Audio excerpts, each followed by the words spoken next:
The Mets lose again by a final score of 3-2. They are swept by the Giants and drop their 7th one-run loss in the last 13 games against the Dodgers and Giants. Almost hard to believe at this point.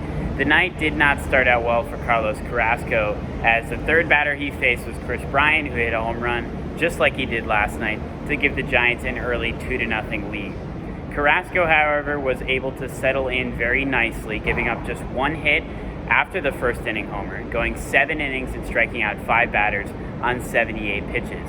He retired 13 Giants in a row to end his night, which was by far his best start of the season since returning from the IL about a month ago. Here's Carrasco and how he felt tonight. Man, I think that was everything that I've been doing. Tag the hitter. It was more control in my fastball and the breaking ball and everything.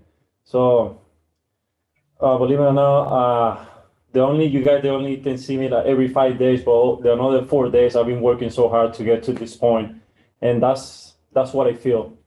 Today I feel everything was really nice. The Mets offense was able to battle back from the early 2-0 deficit in the 6th inning thanks to a Pete Alonso 2-run homer, a towering shot down the line that tied the game at 2. Alonso, along with Nimmo, who was 3 for 5 tonight, have been the sole bright spots for an otherwise bad Mets lineup over the past week, and to be honest, over the past month or even more. Then came the 7th inning, where Rojas decided to pinch hit for Carlos Carrasco despite his only 78 pitches and 13 straight retired Giants. Seth Lugo would get the 8th inning. He clearly did not have it, allowed all 3 Giants he faced to reach base, quickly surrendered the lead by an RBI single from Darren Ruff to make it 3-2 Giants.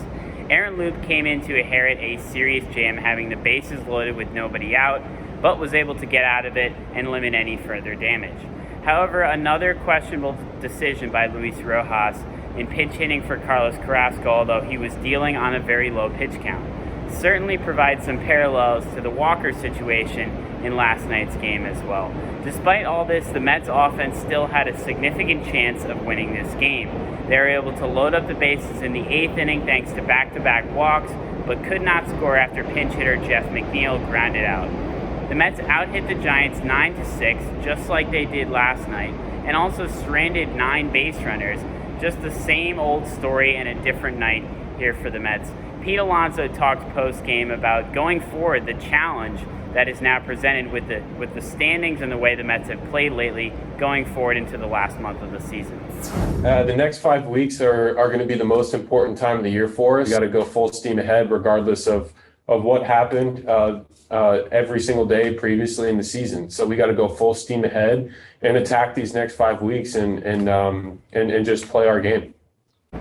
The Mets are finally through the awful stretch of 13 straight games against the Dodgers and Giants, a stretch in which they went 2-11 and were pushed out of contention in the NL East.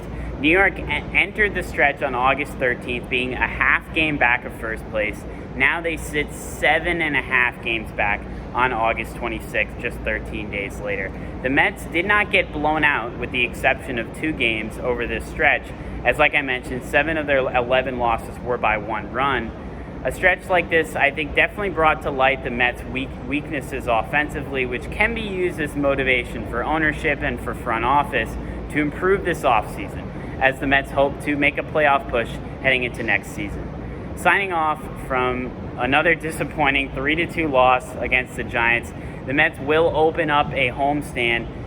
Will continue this homestand, against the Nationals this weekend as they get set for 15 straight games against the Marlins and Nationals. So looking to turn around before it's too late for the New York Mets. But signing off from Citi Field, I'm Sam Davis, WFUV Sports.